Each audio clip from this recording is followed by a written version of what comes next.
Oh yeah, this weekend? Round monster with, they did 100. And that's a lot of fire, bro. There's charcoal, but wood, and they're using pecan. It's layered, 7 bags of charcoal in there, and then underneath it, there's a 6-inch gap, and you slide pecan wood. Oh, so they don't do them on top? So it's kind of smoking up through it. It's pretty cool. Well, hey folks, welcome to the vlog. Have you ever wanted to enter a barbecue competition or become a judge or maybe just go to one? Well, I'm not necessarily your guy for that. So meet John Hale. He's been a contestant, he's been a judge, he's been an MC, he's been a part of the organization structure of some of these events, the Jack, the KCBS. So I've got some barbecue competition questions ready for John. We'll call this Barbecue Competition 101.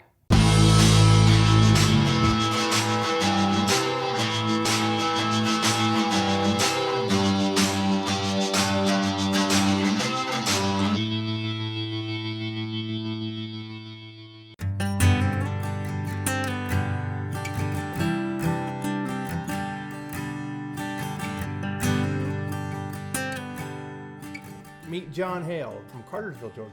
Cartersville, big city, and yeah. I'm starting to feel that this little area is a barbecue community that I didn't know about. Moved up here last year. We got our shop up here, and all of a sudden I found out that Randall Bowman, the president of KCBS, lives right down the road.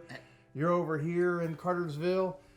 We might have to have us a little get together. Yeah, we've got Georgia is full of pit makers. Is you're a pit maker, right. You know that. And, yeah. Scott Smith with Southern Q, Randall Bowman is literally right down the road.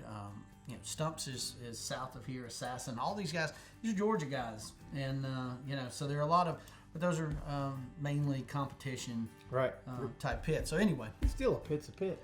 It is. A guy named Ben Lang's got a pretty good one down there. Ben Lang is in Georgia, that's right. And Lonnie with Bubba Grills. Those guys are extreme South Georgia. Right. We're kind of extreme north, but true.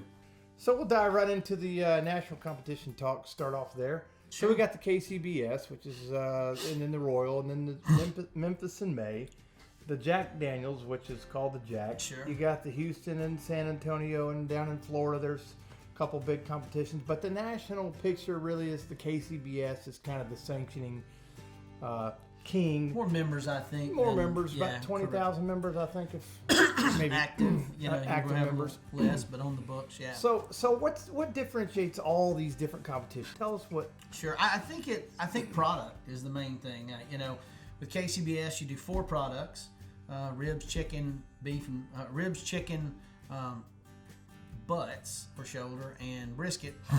With Memphis, you do ribs, shoulder, and then whole hog. Right. And then, like the GBA, which is the Georgia Barbecue Association, they do ribs, pork shoulder, and then they do a pork loin.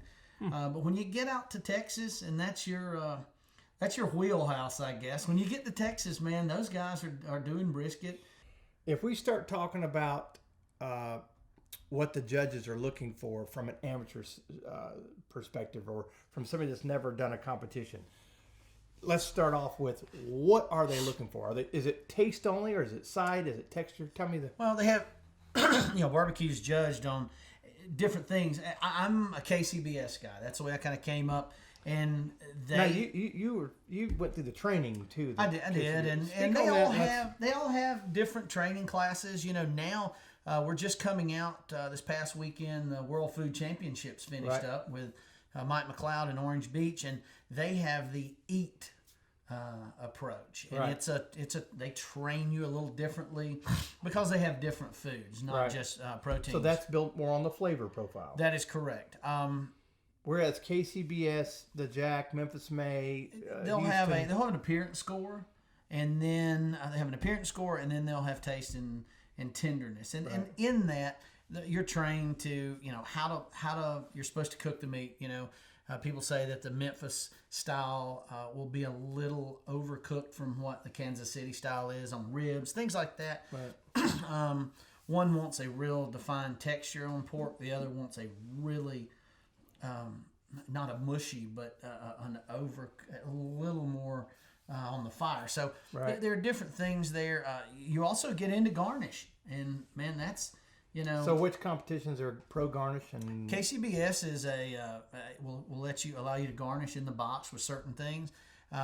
Memphis in May will do, and KCBS is all blind judging, blind box.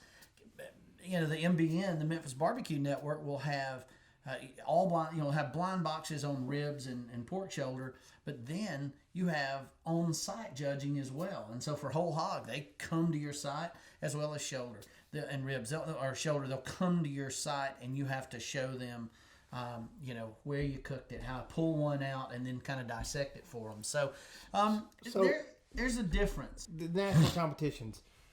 Can amateurs enter in, and is it pros only? And what defines a pro? And that's all of these sanctioning bodies right now are kind of looking into that. They have Jack Daniels calls it the shade tree division, but it's an amateur or backyard category, and they prefer that you've never cooked as a professional in an event. And a pro doesn't mean someone who travels 50 weeks out of the year, but it just means that they've probably won at that amateur level or had good success, or they do more than like 5 or 6 competitions in a year, that kind of thing. So there are people really looking. The sanctioning bodies are looking into that now because, of course, you do have a little sandbagging. You'll have. I'm very vocal in this area about as being an organizer of amateurs versus backyard versus pro. Seems like a lot of these guys now the barbecue community has been growing, since I started to really pay attention to barbecue in the 90s. I mean, it's just grown leaps and bounds. But a lot of these guys that are winning competition are using it to catapult into teaching classes and to endorsing products. To everybody's got a rub, brand ambassadors, and sauces, word. That's and right. Everything that has to do with the business of barbecue, which is absolutely not throwing shade at that. It's just become actually a revenue stream beyond just the competition. So you can go win a competition, you may only win $5,000. Yeah. But it might throw you into a position to teach classes 4 times a month. But, that's exactly. I mean, you can call it diversification, or in old school terms, side hustle.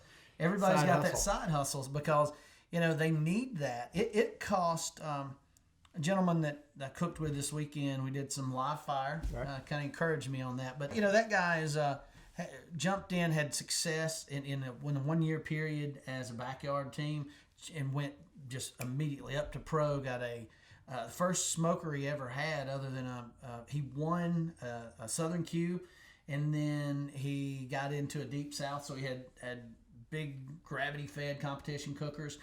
He got a few sponsors, got a big trailer, and man, he's hammering down in pro, and now he's like, wow, and he's like, it's $1,500-$1,600 on the low end for me to cook in a weekend. Oh yeah, that's another thing is the overhead. I see some of these guys out there with rigs or multiple rigs.